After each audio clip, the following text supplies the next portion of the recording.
what if I made a scene that just inspired me from a quote? So let me find a quote that I like from a saint.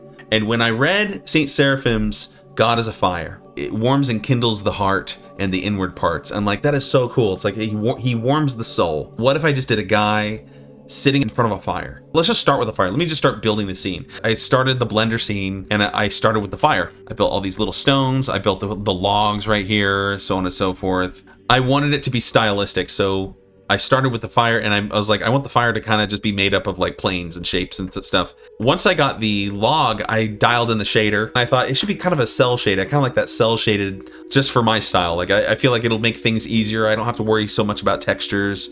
I can just work with like solid colors, and it'll have a really unique style to it. I started blocking out a person on the log. I was at my church group. One of my church members was like, oh, have you heard about him and his bear, Masha? And I was like, what? No. And then they told me about this bear and how he befriended this bear and like the lore behind it. And I thought, what?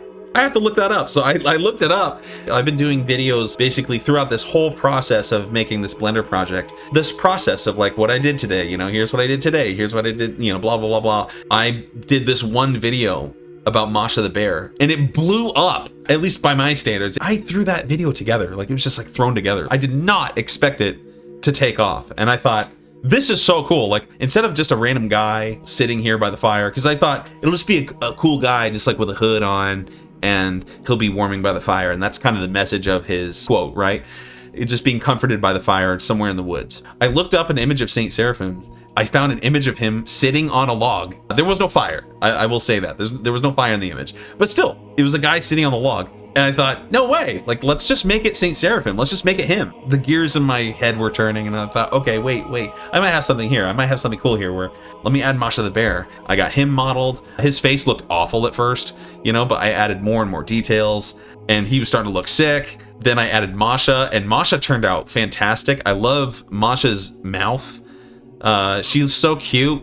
Someone suggested in the comments when I was sharing the Masha rig and how she was breathing, someone was like, you should make her ear twitch. And so I did. I got this one twitching too. This one twitches every once in a while as well. But she has like a cute little button nose, and like I'd never modeled a bear before. I didn't use any reference. I just thought, let me make something berry. I've never done anything to this extent in Blender ever before. I've been a 2D artist for many, many years. This project, I learned so freaking much. So after I got Masha just like built out, I was like, we need grass.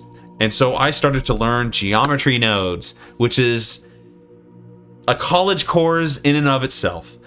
And now this is not nearly as complicated as the fireflies. That's a whole other one. So this is just the node system that I had to build just for the grass to work. So I basically built 3 grass blades or something like that, or 4, I can't remember.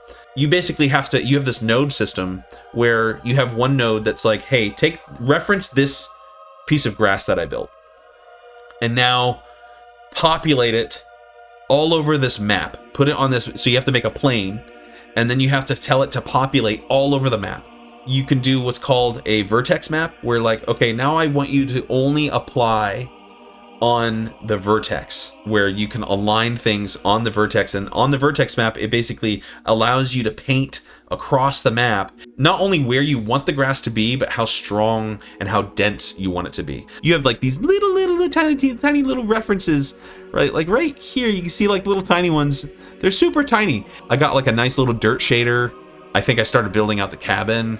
I added lights. I had this cool little lamp right here. I added the door right here. I added I'm not sure in which order that I did this, but I added the table with the book and this little potted plant, which these things aren't really like too noticeable necessarily, but I added this side window right here so that I could cast a blue light into the grass out here in the background, just for that nice little added detail. And then I tackled the fireflies. I should show you that too. This was far more complicated than the grass. This is the node system for the fireflies. So, and I even framed it out. So like I needed this many nodes just to get the individual coordinates of each little firefly to float independently of each other. And then I have the camera reorientation right here. And I needed to make sure that wherever the camera was, they would face the camera. And I kept them flat because I didn't want Blender to think too hard about it, where it's like you have these three-dimensional objects floating around. It's just a firefly. It just needs to be a little dot with a glow. You have this position generation right here. You have the firefly boundaries, so that you have to give them a boundary that they're in. You have to source them, like this is the source that they come from right here. And then here's the twinkle, which just means they go in and they come out. They'll appear and then they disappear, and then they appear and they disappear. And one of the biggest challenges that I had to surrender to was pairing the twinkle where they appear with the light that they were attached to. And it looked really, really cool initially to see they were illuminating like the grass that they were near.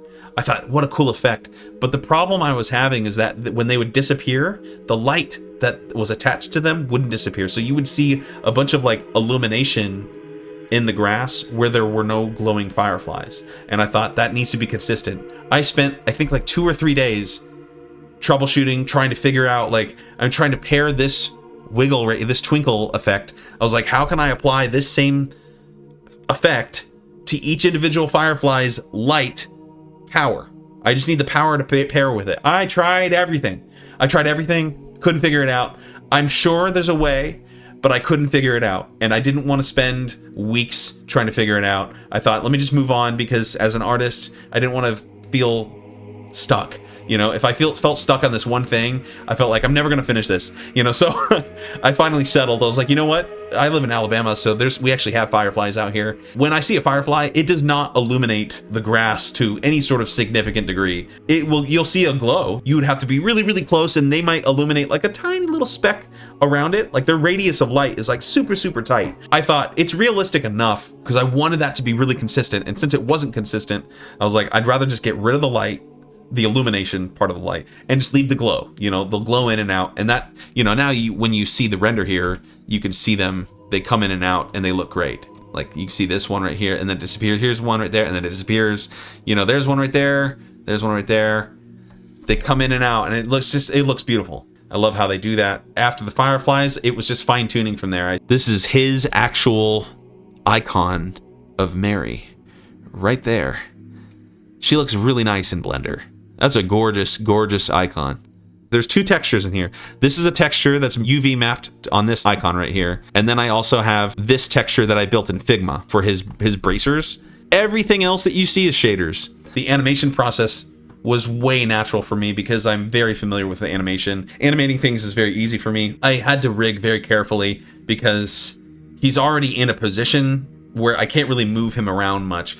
If I was to really rig him in a way, I would have to build him out with the T-pose and then rig him from there and then put him in a sitting position with the pose system. You know, one step at a time, we'll get there. We've got rigs. I've got the breathing rig. I've got his hands rigged. He breathes in and out. I've got his head moving around. You can see like the ceiling of my skill in Blender in a lot of ways in this animation, but there's so many other things that I'm doing with the music and with the advertising, with the shirts and all the cool merch. And it's like, that was the other half of this project, is developing merch. Like once I finally got a good render that I wanted, I developed the merch. And I thought, how cool would it be if you really like this scene, you can buy stuff. You're like, hey, I want a poster of that. You know, give me a poster with this quote. Great. You know, I want a canvas. Okay, let's get a canvas poster so it's like even nicer. I want a shirt. I want to wear a nice shirt. I made sure that like I got really high quality shirts. You can get a really cool pullover hoodie. It's basically time to move on to the next saint. It's turned out wonderful. What a wonderful experience. This whole process is becoming something more than I expected. And I've learned so much just in one project alone. And now the next one, I think I already know the saint. If you want to find out, you'll have to either subscribe or keep me in your algorithm. Check out the shorts, because the coming shorts, probably next week, I'm going to be starting on the new scene. We'll start modeling and we'll start building things out. And we're going to do this process that I just did all over again. It's going to be different. It's going to be way different. Saint Seraphim embodies the fullness of deification, theosis. Through unceasing prayer, humility, and love, he became a vessel of divine grace, radiating the uncreated light of the Holy Spirit and drawing countless souls to Christ. His life and teachings continue to inspire pilgrims at Divayevo and Sarov, emphasizing joy in the spirit amid suffering. And I hope and pray that my art honors him.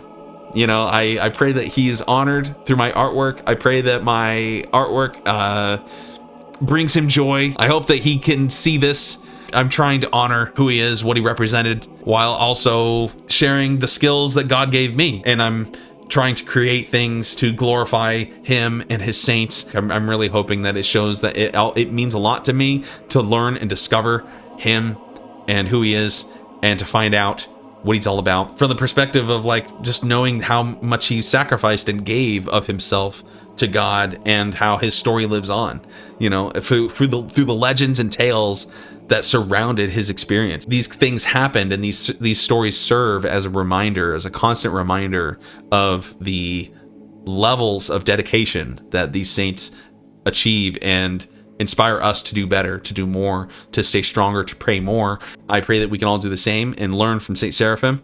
That's it. What a cool project. Very fun stuff.